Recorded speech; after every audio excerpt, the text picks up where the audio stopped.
So hello everyone, welcome to our All About Safety Planning webinar. My name is Rose.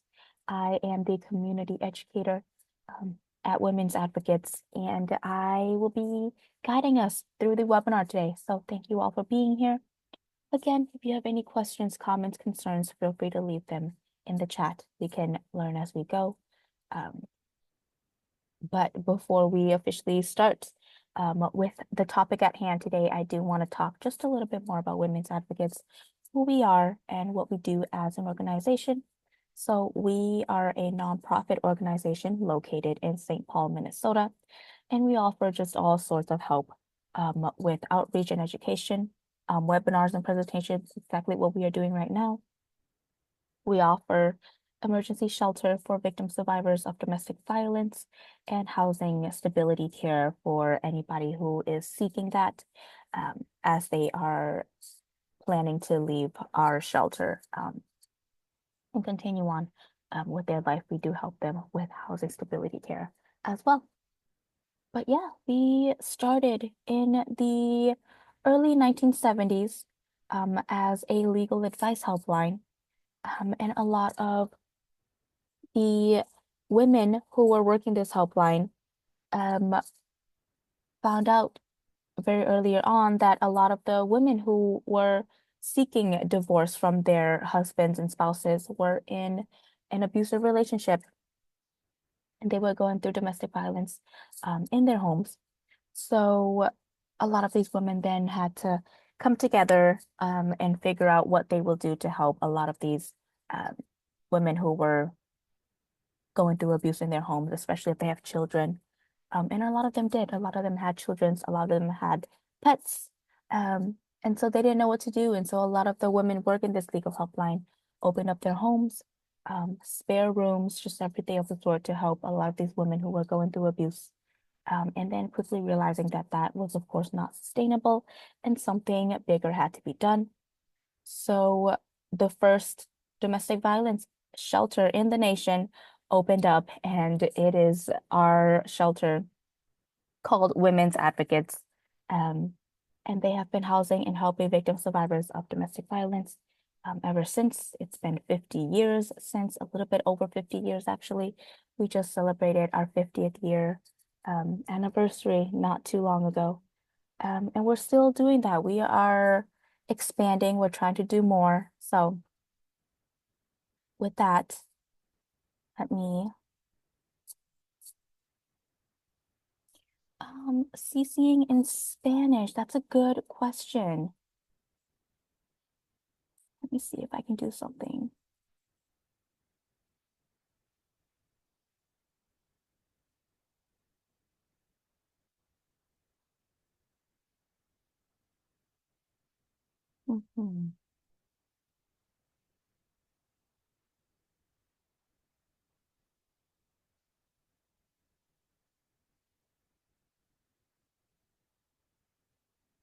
I don't know if I'm able to have captions. And if I do have captions, I think it will be in English. I don't know if it'll be in Spanish. I'm so sorry. I can figure that out. For future webinars, if you would like to come back, I can see if we can do something about that because that would be very, very useful.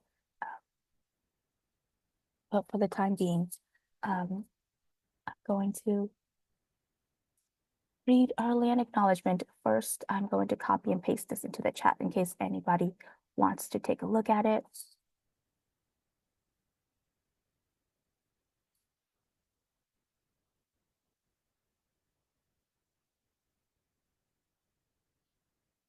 Okay, the land acknowledgement is in the chat and it goes to our website. So if you do just kind of want to poke around our website, feel free to click that link and see our full land acknowledgement and kind of poke around in our website, see what interests you, events that may be coming up, everything of the sort. I will read this out loud to us really quickly here before we move on. And it says, Women's Advocates work takes place on Dakota land. The area that is now St. Paul was stolen from the Dakota people by the American government through centuries of wars, broken treaties, and acts of cultural genocide. through incredible perseverance and resistance, the Dakota are still here and strong. Native women and girls face the highest risks of domestic violence, sexual assault, and intimate partner homicide. We express our gratitude for the Indigenous-led organizations who are working each day towards a world without domestic and sexual violence. And as an organization, we commit ourselves to supporting tribal sovereignty with the same fervor that we support the self-sovereignty of victim survivors. Again, if you'd like to take a better look at that through our website, feel free to click the link in the chat. Hopefully it opens up. If any of the links that I am putting in the chat today doesn't open up, please do let me know so I can go in and fix them afterwards. But yeah, in this webinar, what we will talk about and what we will learn, we have 3 parts.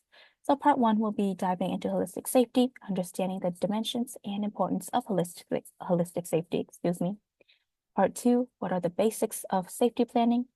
And then we'll dive into part 3. So creating a holistic safety plan, you will get to see the specific safety plan that we use at Women's Advocates. And feel free to, in the chat, drop a link and share any safety plannings that you use at your organization or that you like to use with people that you work with. I'm going to start us off with a poll. Let me see if it's going to work with me today. Okay. Really easy question and a multiple choice answer. Feel free to pick as many answers as you want, but what brings you to this webinar today? No right or wrong answers. Feel free to take that for me. I'll give us a minute or so, and then I will move on to part 1.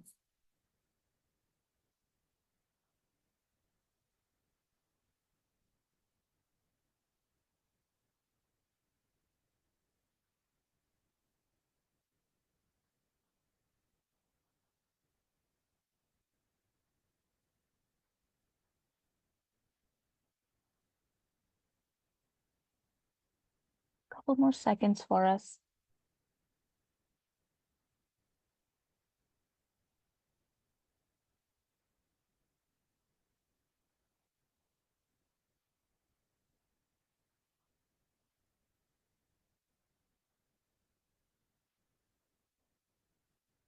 Okay. Thank you all who took the poll. I will end it now and share the results. Again, no right or wrong answers, and you can pick as many of these answers as you want.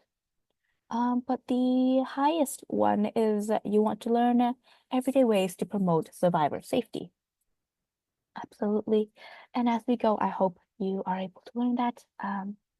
But yeah, thank you all for taking the poll. There will be more to come, so stay tuned for a lot of the polls that I have in store today. But jumping straight into part 1, dimensions of safety. So on the screen is a basic definition of safety, and many of us may agree that safety is a state of being free from harm or danger. And we assert that it is also the presence of 3 different kinds of safety. So on the screen, we have internal safety, which involves a regulated nervous system where we are not in flight, fight, freeze, or fawn mode. And it means recognizing when we're moving out of our window of tolerance and into states of hyper and hypoarousal. We then have the next one, which is external safety. So refers to being in a safe environment. It means knowing that we know where we can go physically if something were to happen. If we were in danger in some way, we know where to go. We know who to call. And relational safety includes having people we can depend on, who can support us and connect us with resources that we need or hold space for us when we do need it. So 3 different types of safety: internal safety, external safety, and relational safety. So on this slide, these are hallmarks of emotional safety as well as physical safety. They're ideas that many people who do not experience abuse in their relationships kind of take for granted sometimes, because it should be a given that you are able to kind of make your own decisions, even if it's small decisions like changing your outfit, changing your mind on something, or bring up something that's bothering you in your relationship. You have the right to do so. and you should feel safe doing so and not having somebody try to control your actions and everything that you do.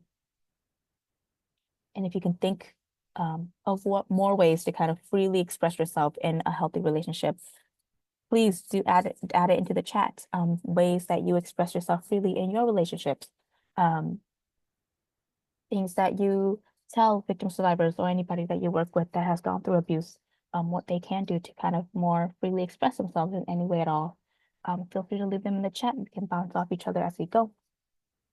But yeah, being safe overall is the freedom to do everything that we see on the screen, expressing yourself authentically, changing your locations, your appearance, your attitude, and your beliefs when you want to, sharing dissatisfaction, sharing your personal insecurities and fears without the fear that it will be used against you, and having a conversation without things escalating into a full-blown argument or without things escalating and getting physical. And then, of course, we now have the opposite of safety, which is, of course, unsafety. And feelings of unsafety, whether physical or emotional, are pervasive in the lives of victim survivors. Physical safety, you're exposed to a harmful or risky situation. Your bodily autonomy has been compromised in some way. For emotional unsafety, it can be hard to kind of point out a lot of emotional safety, and a lot of times it's neglected. So it's that feeling that something's wrong and that you aren't being respected or honored for who you are, and that you might even be in danger. Again, oftentimes overlooked when working with victim survivors of domestic violence, especially when it comes to the justice system and the law. Um, and sometimes even with family members and friends, even if you mean well, sometimes emotional safety can be overlooked. So we want to be able to know what that may look like and how that can impact a victim survivor who is going through abuse.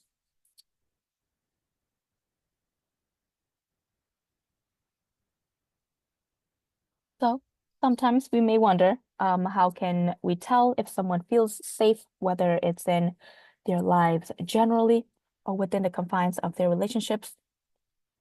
So on this table, you'll find some qualities that maybe, um, or maybe you've seen before, you can be able to pick up on with the people that you work with yourselves, and think of a specific client or somebody, a friend, a family member that you know or work with, and see if you can kind of identify if they seem like they feel safe or unsafe based on the table.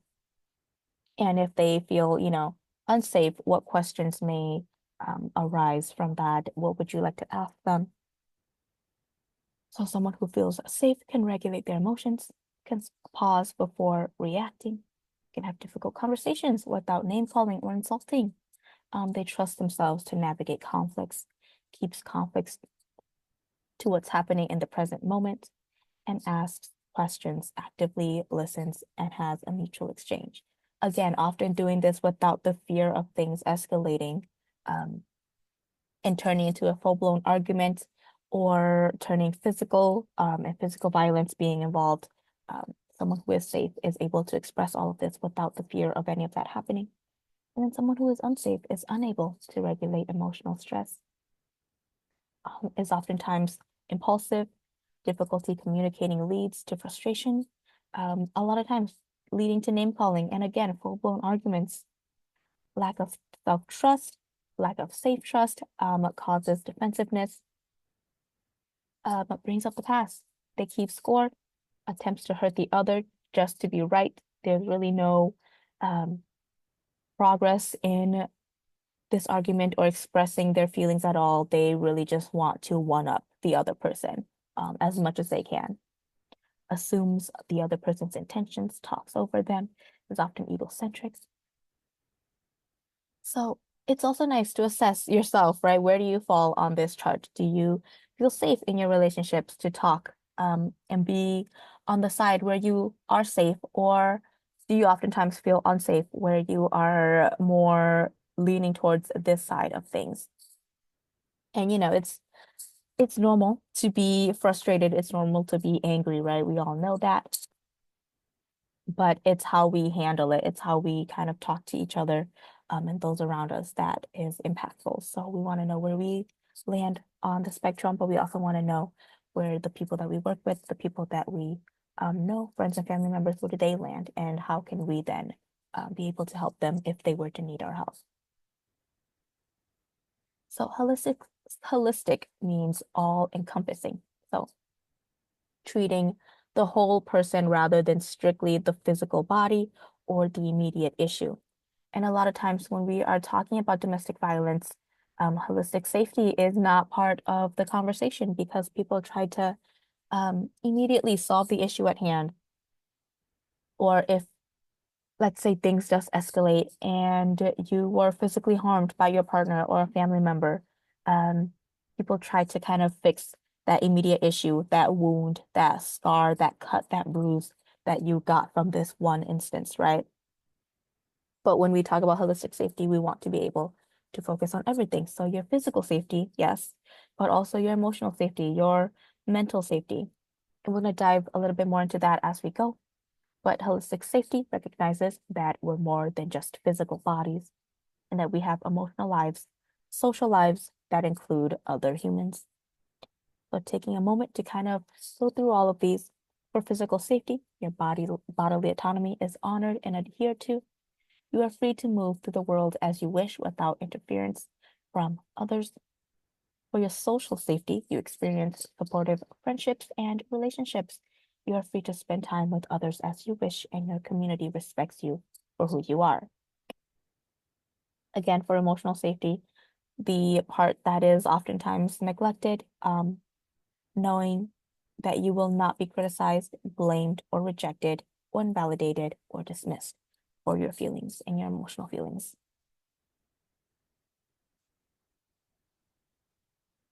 We then, of course, have digital safety, financial safety, and intellectual safety. I'm going to launch another poll here. Again, hoping it'll work with me.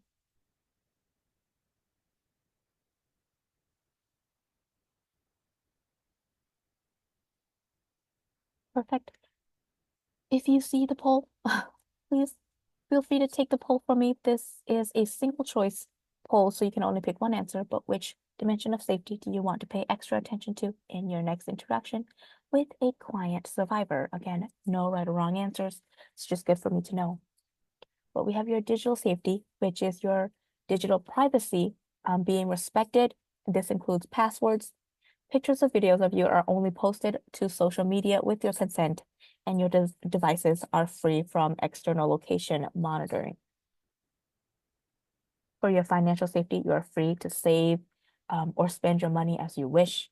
Your bank and credit accounts are protected, and only you can access your financial information. And if other people were to try and access your information, of course, it would be with your consent. You can safely share your opinions and thoughts without being shut down. For intellectual safety, you're free to change your mind upon learning new information, and you're given credit for your words and ideas. Everything that's happening here would fall under being safe. And so I'll give us a couple more seconds here to take the poll if you haven't already. But which of these do you want to pay extra close attention to in your next interaction with a victim, survivor, or a client, or a family member, or a friend, anybody at all?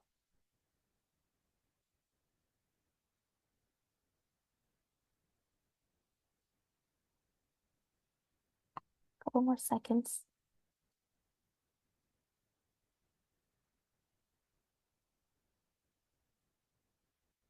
Sounds good. Perfect. Thank you to everyone who took the poll.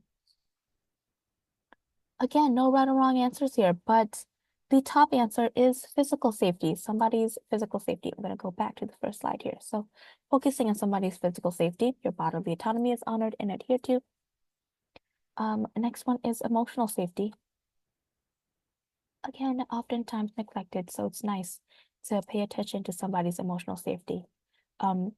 And just because domestic violence, goes beyond just physical safety, right, doesn't mean that we want to neglect physical safety. So if you did pick physical safety or anything of the sort, you are not wrong, because it's always a good thing to pay attention to how people are being harmed with the abuse that they're facing in their lives. And a lot of times, there's really no time to focus on a lot of other issues or anything else. Really, the whole point is to survive and to get away from this abuse and abusive person. So if you are able to help somebody physically in some way with, um, if they are going through any sort of physical abuse, that is, of course, highly encouraged as well.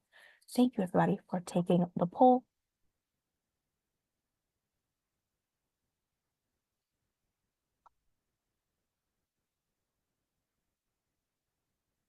So it's important for us to keep holistic safety in mind when working with victim survivors, because sometimes we spend most of our energy helping them achieve physical safety, what we kind of just talked about.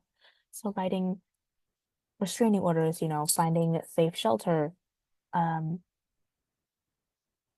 looking through escape routes, reporting things to the police, if that is an option where the victim survivor is okay with that. But abuse creates more than just physical scars, and we know that. So it's important for us to kind of explore other dimensions of safety as well, with victim survivors, since they all contribute to the overall feeling of being safe. And for those of us who are advocates or survivors, um, we need to think about our own safety as well.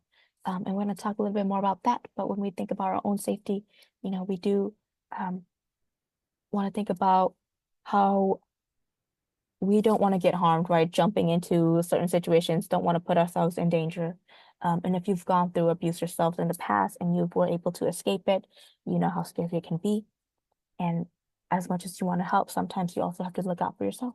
So again, we're going to talk a little bit more about that as we go. Um, And another really important note to remember when we are working with a victim survivor is whether to plan for safety, or if you're planning something simple like a grocery list, we want to avoid recreating the controlling dynamic of an abusive relationship. So if you are working with victim survivors of domestic violence, we at Women's Advocates believe in giving people choice, right? Having them being able to make all these choices themselves, prioritizing what they need because they know best, about their situation. They know themselves best. It's okay to step in and help where you are needed, but overall, we want the victim survivor to be able to make all these choices for themselves. And we do this by prioritizing a victim survivor's ability to make their own decisions. Their self-determination, uh, oftentimes over what we think is the safest choice. So even if we don't necessarily always agree with them, we want to be able to give them that place to make their own choices for their own life. So the NWN in Washington State has some great info about this. And the Women's Advocates Coalition Against Domestic Violence has kind of enshrined this in policy, stating that all advocates kind of have a duty to prioritize the victim survivors' self-determination above all. And when people make their own decisions, safety kind of naturally results in the long run. It might not right away. It can be a little frustrating sometimes right away, for the victim survivors, but in the long run, once they are able to kind of get used of making their own decisions, safety kind of just naturally comes, um, especially if you're creating a safe space for them to do that. And we do have a link here to the self-determination and safety PDF in case anybody is interested to know more about what that may look like and our sources. I'm gonna copy and paste that into the chat. Again, if any of these sources that I'm pasting into the chat don't open for you, feel free to just let me know in the chat saying that that wasn't working and I can go in and fix it afterwards. After these webinars are over, you will also get an email to everything. So feel free to wait for that. So one of the first steps to discussing safety is being able to identify when our safety may be compromised. And on the screen are some physical and emotional signs that you or someone you are working with or someone you know might be unsafe or experiencing feelings of unsafety. Let's just kind of take a moment to read through some of these signs on the screen and think about it to yourself. Do any of them stand out to you?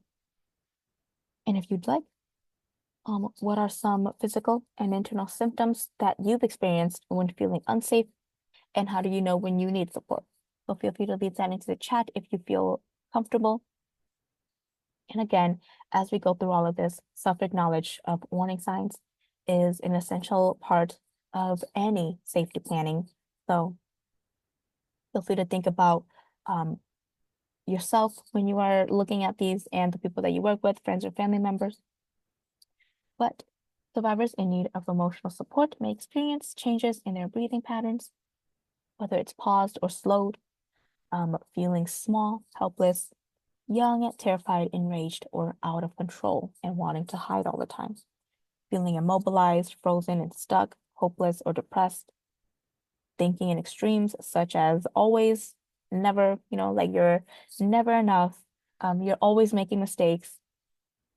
Things are very black and white. It's either or, and it's oftentimes now or never. Again, very much controlling of somebody's lives, and they are then unable to make these decisions for themselves. They feel like they have no time to do that, and if they do make any sort of decision at all, whatever that may be, they are just kind of damned to begin with. And so feeling hopeless and depressed and stuck for sure. Feelings of intense urgency, wanting uncertainties to be decided for them. Again, a lot of times why we want to let victim survivors make decisions for themselves is because they are so used to feeling these urgencies and uncertainties. So oftentimes they want things to be decided for them. They want you to tell them what to do. And we don't want that. We do want them to make their own decisions because, again, in the long run, safety can naturally occur then. Self-destructive feelings, flashbacks, nightmares, panic attacks, and feelings like they can't decide what to do or can't figure out how to cope, which is, again, very normal for a victim survivor. And if you are working with somebody of this sort, want to be able to offer them the help that they need, whether that's just time alone, time to kind of think about things to themselves, space to not feel like they're in panic mode all the time. Something of the sort will always be highly encouraged. Somebody said in the chat, feeling like they can't decide what to do, can't cope, and also feelings of intense urgency and wanting clarity on the uncertainties come up so often. Absolutely. Yeah, no, we see all of that with the victim survivors that we get to work with too.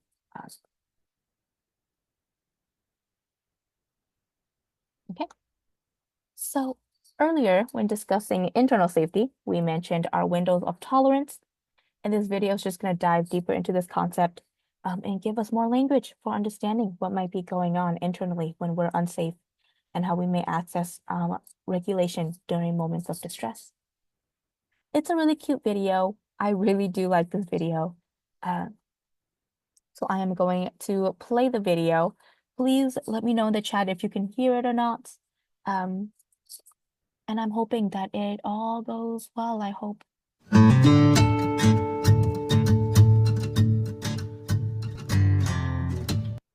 Are we able to hear it?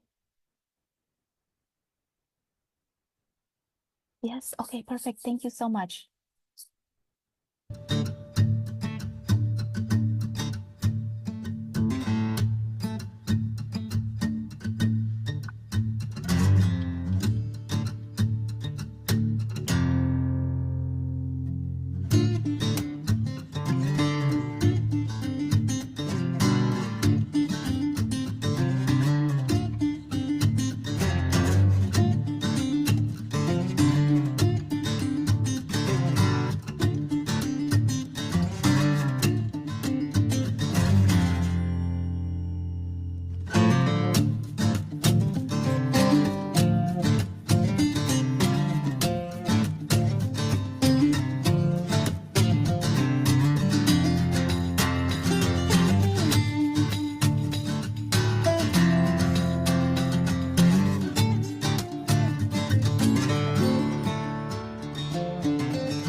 Okay.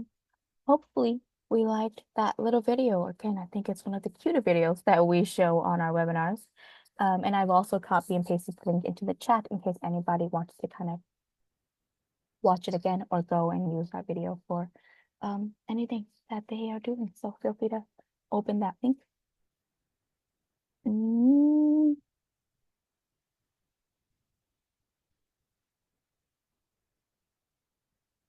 yeah, go ahead. Feel free to share the video, um, the links, anything of the sort. I think it's a great video to show. So if you also found it useful, feel free to share it too. But we're gonna move on here to the survivor-centered routes of safety. So a social worker named Jake Ernst conceptualized 8 routes of safety. This is a tool that we can kind of use to help survivors and clients identify the ways in which they can assess their own regulation island, like the panda in the video. So each person is unique, of course, and may lean on a variety of these routes, or maybe just one or two. So let's kind of dive into them deeper and take a look at them. So finding your routes of safety. These are the first 4 on the screen: private retreat, common humanity, inner guidance, and structure/certainty. So kind of let's take a moment to kind of just, read through what each route looks like and sounds like. And maybe you can kind of note which one you can already identify with yourselves. It's always nice to see a lot of these and assess yourself as you go. So where do you fall? And which one kind of just calls out to you? So private retreat, it looks like needing quiet time alone, reading or music, using that as an escape. What it sounds like, things that you can say. So I feel better about myself. I was just lost in thought. Let me think about it for a while and get back to you. Stuff like that. For common humanity, being listened to and believed, making room for joy and knowing difficulty is part of life. What that may sound like is saying things like, I'm not alone in my struggles, knowing that you matter, and laughter makes my life worthwhile. For inner guidance, it looks like writing and journaling, building self-trust, and reparenting yourself. What that sounds like is you know how to care for yourself and you trust your own judgment and knowing that you can do whatever the challenges are that you are faced with, you can do it. Structure and certainty for following a schedule, having lists, and keeping busy. And what that may sound like is you need to know certain things, you feel better knowing what's next, and asking questions like, can you tell me the plan for this trip? So if you were to plan out a trip, you would like to know beforehand what that will look like, what's going to be done, etc., etc.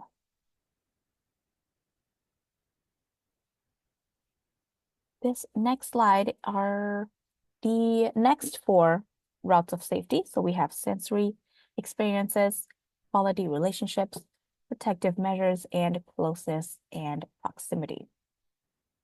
Again, looking at these, the first one for sensory experiences, what that may look like is aromatherapy, time outdoors, listening to music, enjoying your favorite foods. What that may sound like is needing to go for a walk, put on a TV show that you like for background noises, having deep breaths, and if you like scented candles, feel free to, use your senses for that. So very much sensory experiences. For quality relationships, having a strong sense of community, connections to loved ones, um, asking if people can call you the afternoon just to talk. You can trust others.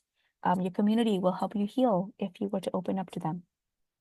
Protective measures look like setting firm boundaries, accountability and connections, and self-sufficiency. And it sounds like I could stand up for myself and it's okay for me to say no. Last but not least, we have closeness and proximity. What that may look like is giving and receiving hugs and being near others, especially others that you love and trust. What that may sound like is, can you stay with me for a while, or help is nearby if I need it, knowing that those that you are near will help and support you in times of needs. So I'm going to launch a poll. Hmm, There we go. This is a single choice poll. So which route of safety do you seek out first when you are emotionally distressed? The four that we kind of just talked about, which one do you seek out first? Which one calls out to you more? Feel free to take that poll. I'll give us a couple seconds or a minute or so to do that. But we found that routes of safety can be useful when discussing and planning safety plannings with victim survivors of domestic violence. And domestic violence is a form of complex trauma. And we know that experiencing trauma of any kind can make a person feel less safe in the world. And a lot of times, a lot of this trauma follows them throughout their whole lives, right? No matter how many years have gone by, they will think back to this and it will be just a traumatic experience. A lot that they've gone through will impact them in ways that will just impact their lives forever. So when we are working with victim survivors, trying to plan out their routes of safety, we want to take a lot of these into consideration. And again, giving these victim survivors to make the choices that they want. Even if it's not necessarily the choices that we would make personally, we want to give them the choice to do that, as it will, again, have safety. Safety would naturally occur as that goes on. So I will give us a couple more seconds to take the poll, just to hear from all of you. What do you do when you are in emotional distress? What do you do first? What do you look towards?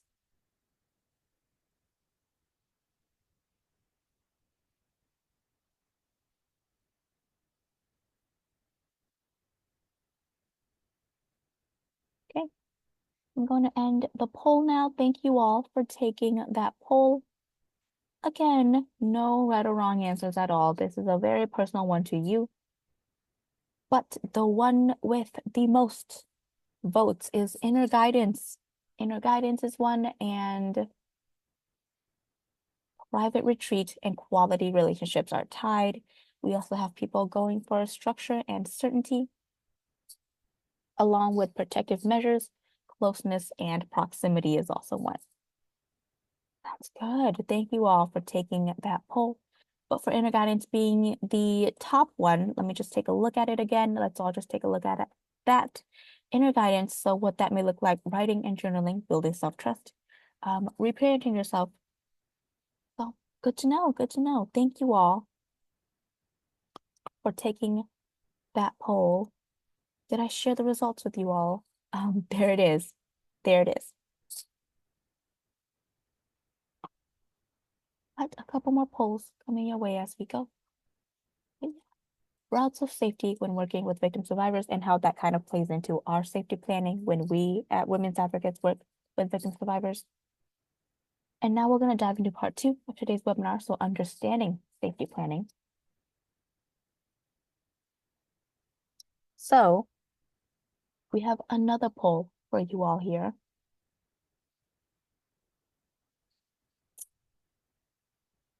There it is. Please, again, take the poll from me. That would be highly appreciated. So how familiar are you with safety planning? So safety planning is kind of like a buzzword in the domestic violence world. Many people say it, but some may not know the specific details of what can actually go into a safety plan and what it means to have one. So with this poll, I just want to know where people are, if they've heard of one, if they've worked with victim survivors before, clients, where they kind of land on the spectrum. But basically, safety planning is kind of a playbook for surviving, preparing ahead of time for what you'll need to bring, who you can call, where you can go in the event that you are in an abusive relationship and you are looking to leave. So overall, just being prepared, and especially being prepared with the essentials. So having a list of where you can go, what you can bring with you. If you have documents, medications, especially if you have kids where you aren't just, caring for yourself, right? There are other people here that you need to care for as a parent. What do your kids need? What do you need? Um, the season also is something to take into consideration. If it's snowing outside, You need jackets, right? You need gloves, hats, everything of the sort to keep warm, especially if you don't know where you're gonna go. You don't know how long you're gonna be outside for. You need all of those things. Um, so again, good to keep in mind. Everything that goes into a safety planning, especially the ones that we use at Women's Advocates, we are going to kind of dive deeper into that as we go in a bit here, but it's also good to know for me to know where all of you kind of lie on the spectrum. So I am going to end the poll now. Thank you all for taking that poll. But how familiar are you with safety planning? A lot of you say I walked through an entire safety plan with someone, which is great, makes my job a little easier. And I'm not sure which safety planning a lot of you use. Maybe you have your own in your orgs. Maybe you were able to find some that you really liked, that worked for you. But yeah, again, no right or wrong safety planning, as long as you're helping them be prepared for these situations. We are good to go. But we will share a little bit about our personal safety planning at Women's Advocates. Um, some people understand the basics, but they haven't created one with someone. And some people have never seen a safety planning before. So that is where we come in. Thank you all again for taking the poll. So just some components of a safety planning. Some basic components actually, but can be included in a safety planning. We recognize them as knowledge, basic needs, lifelines, and strategies. So you'll see these kind of outlined in a worksheet in a moment here. But for knowledge, we have things like warning signs, you know, working with the victim survivors. They know themselves best. They know their partners best. They know their family members best. What are the warning signs there when things are about to escalate? The patterns, how does this usually go? And self-understanding. The basic needs, of course, we have food, water, again, medications, shelter. You need money, right? If you're going to try and escape an abusive relationship, a lot of times financial barriers are a huge reason why a lot of victim survivors can't escape their abusive relationships. Things like lifelines, hotlines, emergency contacts, shelter numbers, therapists, counselors, a trusted friend or family member, and for strategies, so routes out of the home, defensive postures, and grounding or meditations.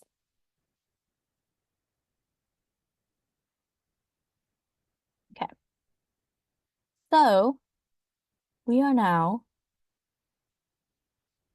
going to pull up Women's Advocates 5-page personalized safety planning worksheet so we can be familiar with the work. Let me copy and paste the link into the chat in case anybody wants to take a look at it, or if you want to kind of save it so you can use it. There it is.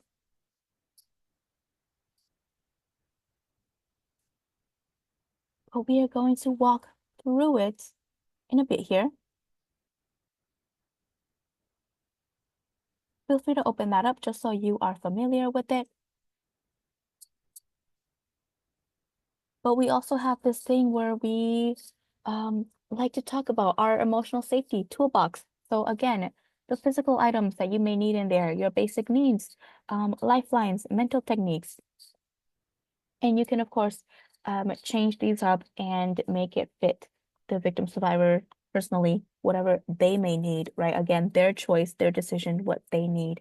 Um, things that bring them comfort, basic needs,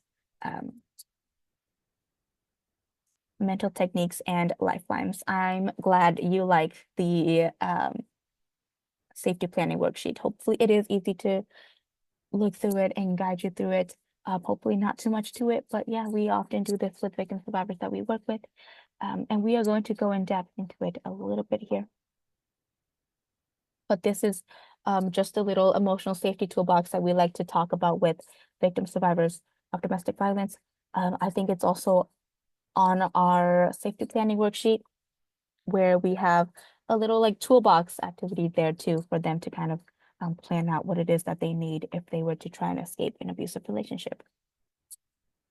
And when someone is trying to escape an abusive relationship, I just want to point out that escaping or trying to run away from an abusive relationship is the most dangerous time for a victim survivor domestic violence. It's not as easy as people try to make it. A lot of times we hear the phrase of, why don't you just leave? Why don't you just walk away? Just walk out on them right now, break up with them. But we want to make it known and emphasize the message that leaving is the most dangerous time. A lot of times, people die from trying to escape an abusive relationship. A lot of harm is being inflicted upon them and their children when they try to escape an abusive relationship because things escalate. And a lot of these go unreported. And the few that do get reported oftentimes don't really lead to a happy ending, where a lot of victim survivors are just, they left the relationship and now they are free and they're happy and et cetera, et cetera. Even if you do leave the relationship, you are able to get away from this person. You have a restraining order, everything of the sort. The trauma and everything will just follow you forever. We talked a little bit about that a couple slides back, but the trauma will just follow you forever. And so it's not as easy as just getting up and leaving an abusive relationship as people um, like to make it seem. And a lot of times when saying things like, why don't you just leave the relationship? If you don't like them, just break up with them. If they are being abusive, just break up with them. We are kind of getting into that victim blaming mentality where we are telling the victim survivor what to do, where to go, blah, blah, blah. But we're not really holding the abusive person accountable. And we don't want to get into that victim blaming mentality, even if we mean well, where we do want them to be safe. We want to be mindful of that as well. So on this slide, we have what is an effective safety plan. So it's individualized, again, giving the victim survivor the choice to make their own decision on things that are comforting to them, things that they like, things that they need, realistic and practical, designed to be used, um, revisited frequently, and open to revision. Lives change, things change, situations change. Um, Feel free to kind of revision and revise these safety plannings as they wish. And it's, of course, confidential. So keeping this thing private between you and the victim survivor, knowing that they have a safe place to keep this safety planning kept from the abuser and shared with a trusted person. Oftentimes, we encourage that this safety planning is shared with a trusted person, a friend or family member, or an advocate that they are working with. But overall, it's confidential, especially from the abuser. So, part 3, creating a holistic safety plan. What does that look like? And as we are going to do that, we are going to kind of role play a little here with Tasha. And then we will jump into the safety planning. So the person that we have, the made up person that we have on the screen is Tasha. She is 32 years old and has one child, age 3, and she is working full-time at a grocery store while she waits for an apprenticeship to open up at her favorite tattoo shop. Tasha's primary support system is her aunt and her small but tight-knit group of friends. Tasha has been in and out of an abusive relationship with Robert, her child's father, for 5 years, and they live together. And in the past, Robert was physically and sexually abusive, but lately that's been less prevalent and he's been emotionally abusive towards Tasha. So she's left him twice since their child was born, but has returned after a few weeks. And she's returned both times with new ways to keep herself and her child safe. So she knows the relationship is abusive and has worked really hard for the past 2 years to create some emotional distance between Robert and herself.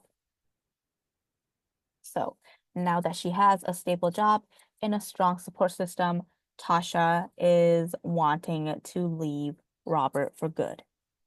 This is the story laid out for Tasha. All her information is on the screen. Again, her age, she has a child, age 3, her full-time job, what her hobby is, what she's waiting for, being to be a tattoo artist, She talks to her aunts, right? She has a close knit group of friends. She has a strong sense of self. She's artistic.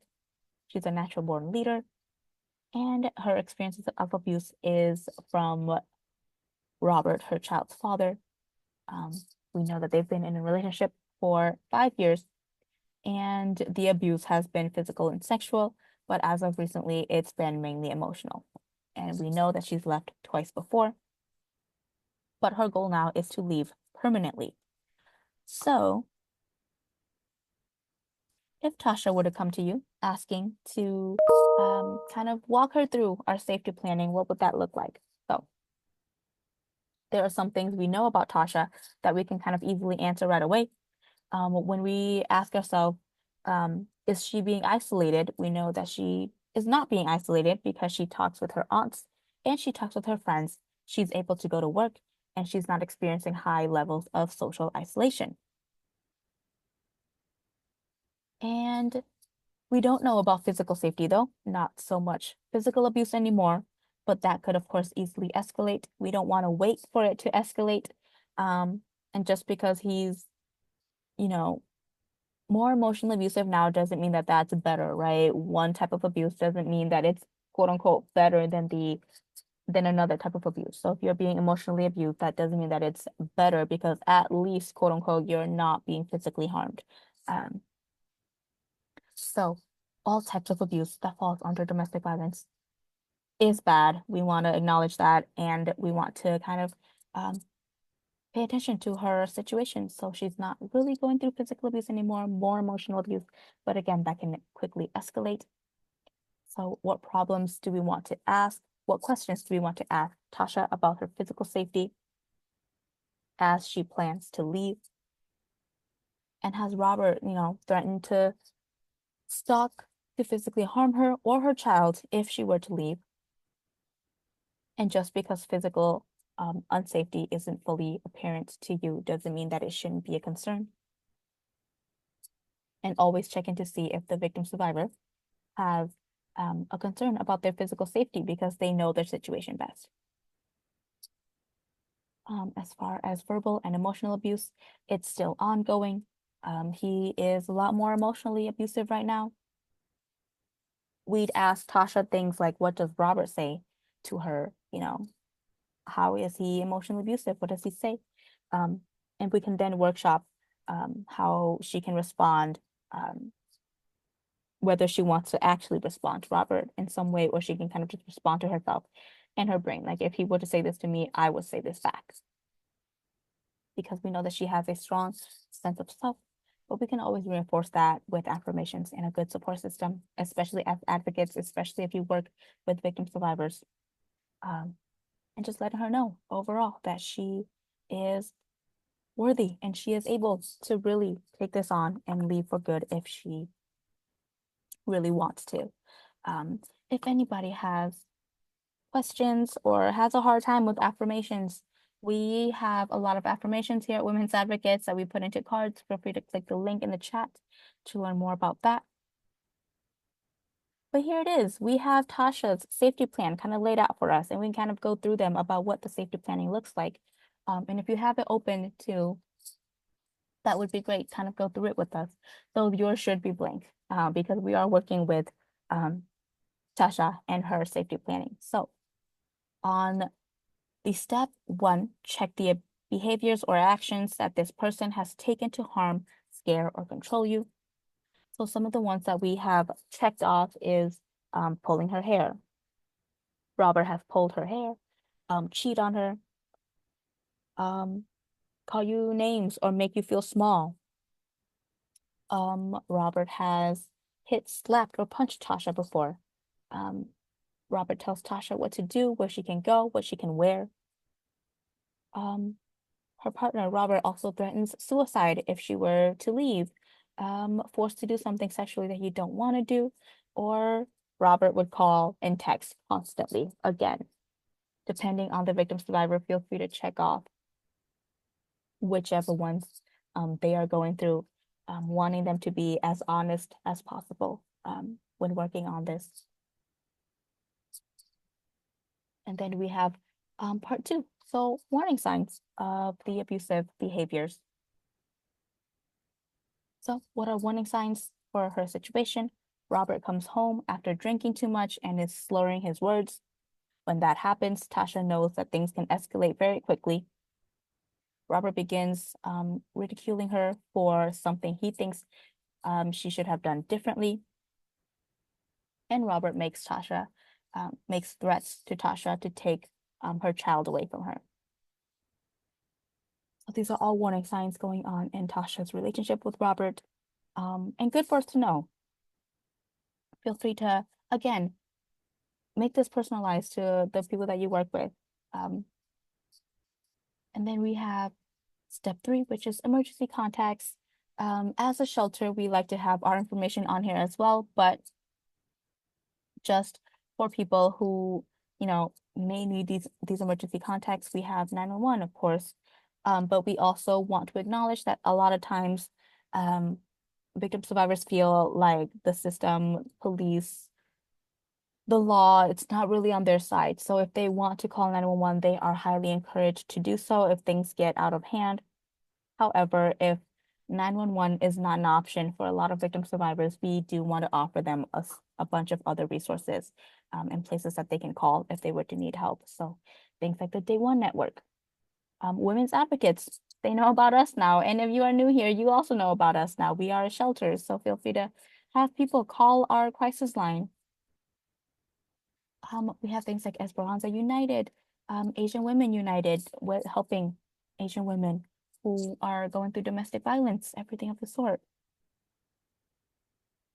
And of course, rather than just simply hotlines, we also want them to have people in their lives that they trust, who they can call, who they can talk to if they were ever in the situation. So we have emergency contacts for step three. We have Tasha listing out her best friend, Bree, Tiara. We have her aunt, her advocate that she's working with.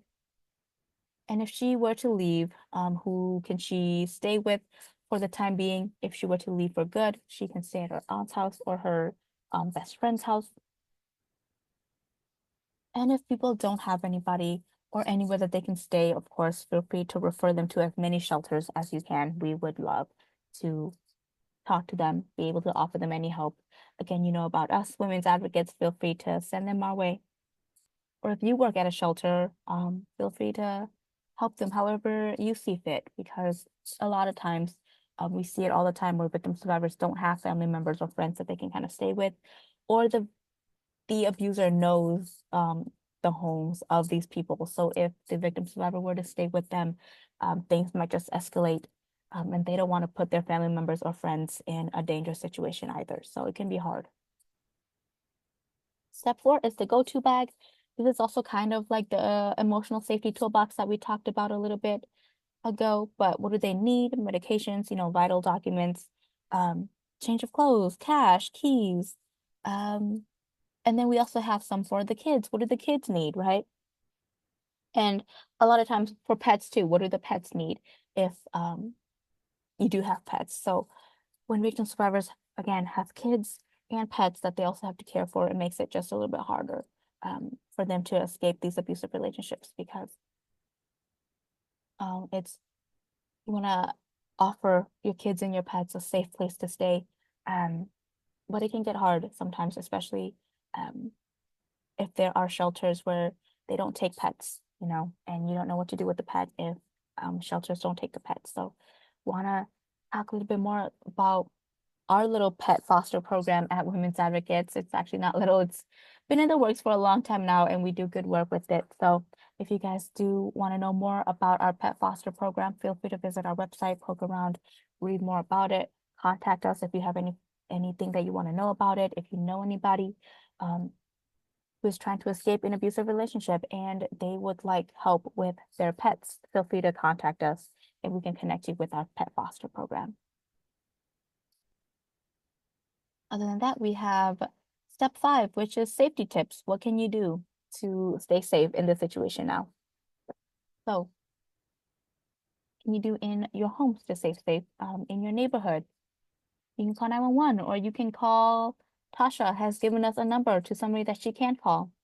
Um, At work, she can tell Sierra to call 911 if they ever see her abuser nearby. You can try to avoid places where your abuser might be. We were able to list out some of the places where her abuser might be. So, name of their workplace, the local gym, neighborhood name,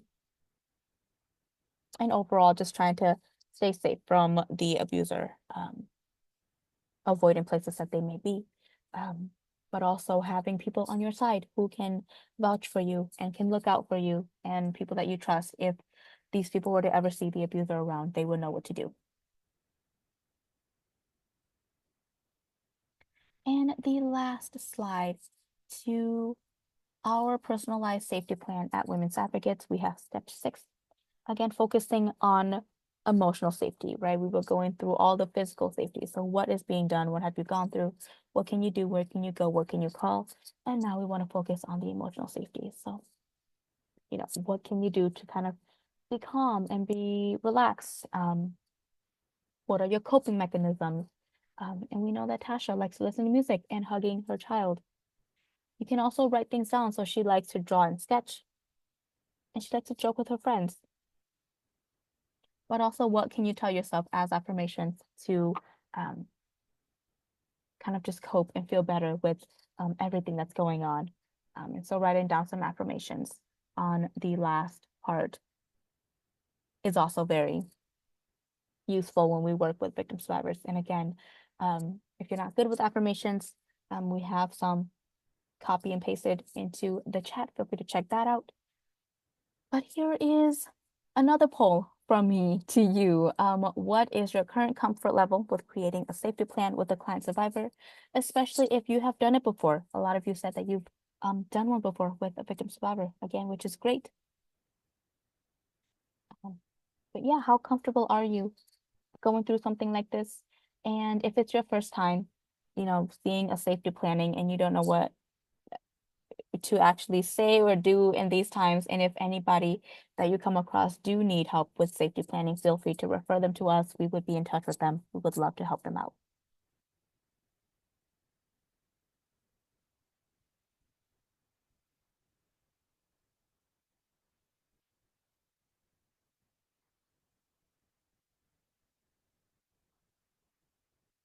Give us a couple more seconds here to take the poll, and I will share the results.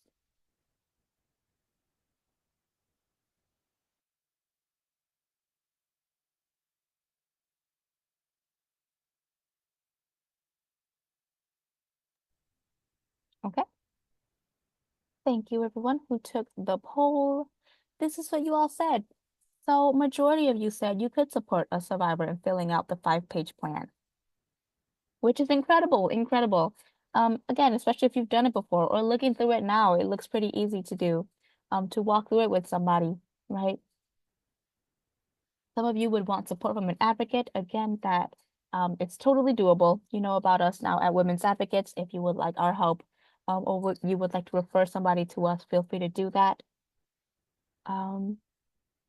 And another person said they would want to refer a survivor to an advocate. Again, totally okay. That is why we are here. But yeah, feel free to refer people to us, let them know about us, or if there's just any other shelter, especially if you're not in the St. Paul, Minnesota area, and there are any other shelter out there with personalized safety planning, and you would like to refer them to anybody at all, feel free to do that. We highly encourage it. But yep, encouraging everybody to do their part for victim survivors of domestic violence. Thank you all for taking those polls. But moving on, we know that there is a high correlation between domestic violence and housing instability. So again, one of the bigger reasons why a lot of victim survivors can't leave their abusive situations and relationships is because of housing stability, right? Where are they gonna go?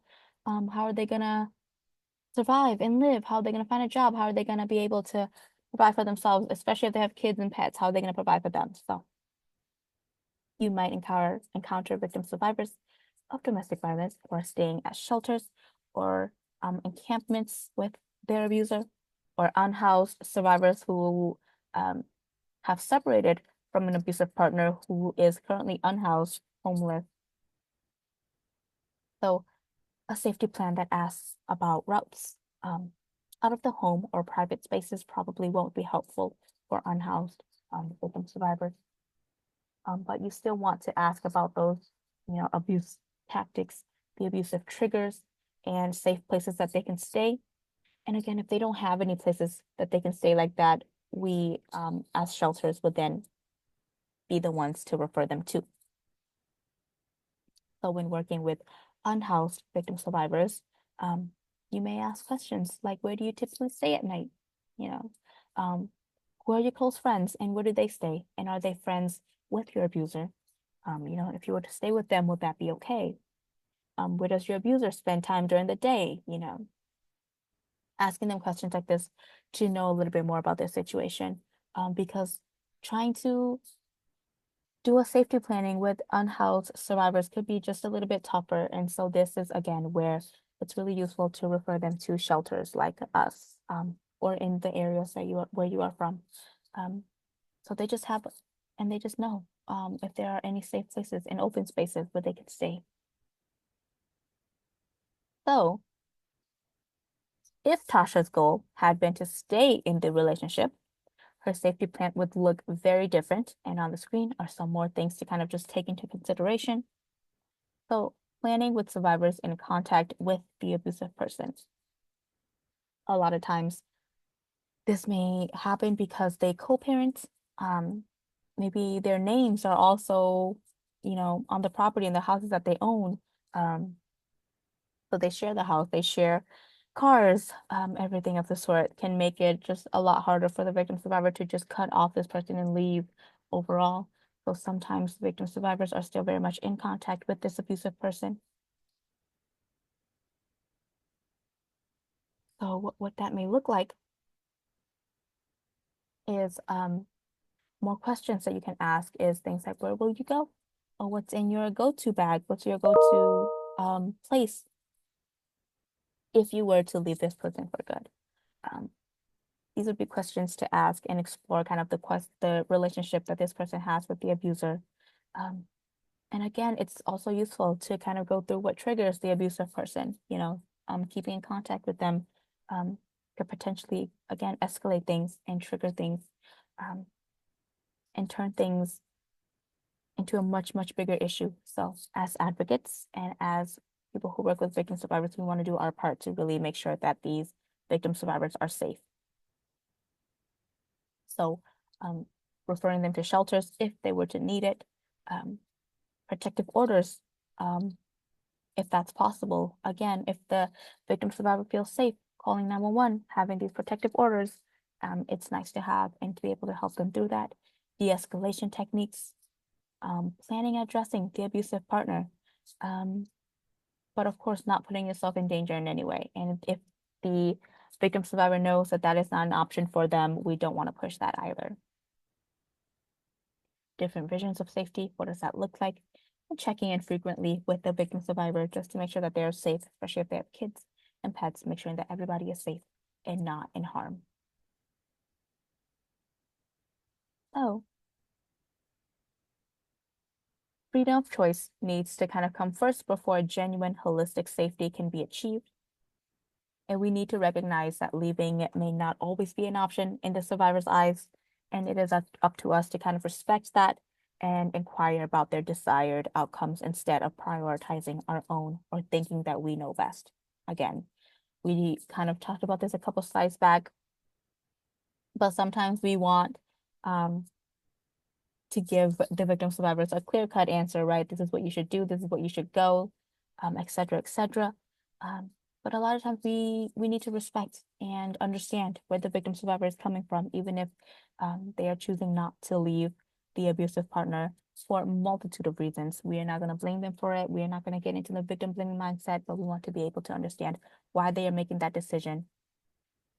And then it's our job then to know what we can do to support them in that decision. So we have promoting safety tips for advocates. If you would like, feel free to share in the chat how else you can say what else you can say to promote safety. What have you said in the past? If you've worked with victim survivors already with safety planning, what have you told them going through these safety plannings. So on the screen is just ways to help victim survivors feel comfortable and in control. So promoting safety can sound like, whatever you're thinking and feeling, you are welcome here. We want you and your kids to feel safe and welcome. And you've been through a frightening experience, and our building is always locked and our location is confidential. And if there's anything else that you would like from us to feel secure, let us know. Just reassuring them overall that they are safe, because a lot of times, um, even if a victim survivor is in a safe, secure place, they feel like they are not. So we want to be able to do our part and make them feel like they are safe. So after looking through our safety planning at Women's Advocates, if it's not really your cup of tea, it's totally understandable. That would not hurt our feelings at all. Totally understandable. There are a ton of safety plannings out there that you can try. I am going to copy and paste this into the chat.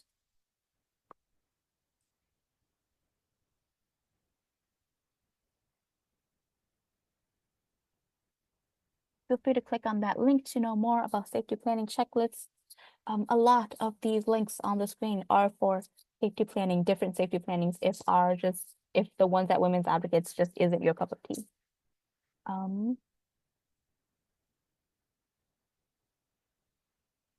Absolutely, letting them know that they matter and that they're worth so much more. I love that. We also say that a lot here.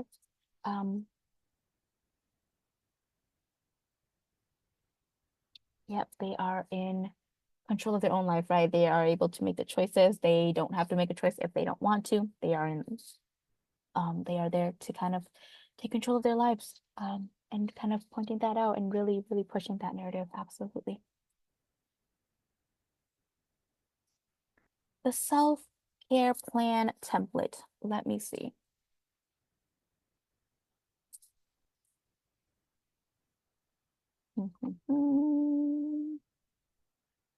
I do not have that link with me right now. However, once we send out emails tomorrow morning or later today, I will see if I can include that link into the email so you can open it then.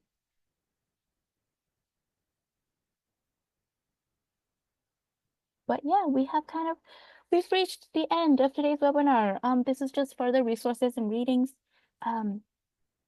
sources that we use throughout this webinar. Thank you all today for being here and for listening to me talk and for learning and going through the safety planning with me. Our crisis line information, everything is on the screen if you'd like to check that out. Again, all of this will be emailed out to you later on, so thank you and look out for that.